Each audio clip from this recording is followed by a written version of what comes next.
Now, the first thing that you need to know about designing at scale is that the little things really matter. Here's a really good example of how a very tiny design element can make a big impact. Now, the team at Facebook that manages the Facebook like button decided that it needed to be redesigned. The button had kind of gotten out of sync with the evolution of our brand, and it needed to be modernized. Now, you might think, well, it's a tiny little button. It probably is a pretty straightforward, easy design assignment. But it wasn't. Turns out there were all kinds of constraints for the design of this button.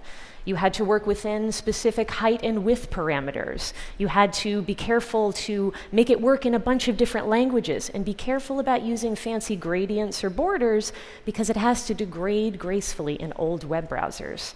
The truth is, designing this tiny little button was a huge pain in the butt. Now, this is the new version of the button, and the designer who led this project estimates that he spent over 280 hours redesigning this button over the course of months. Now, why would we spend so much time on something so small?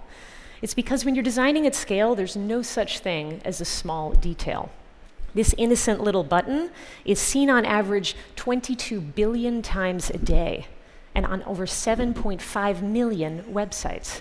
It's one of the single most viewed design elements ever created. Now, that's a lot of pressure for a little button and the designer behind it. But with these kinds of products, you need to get even the tiny things right.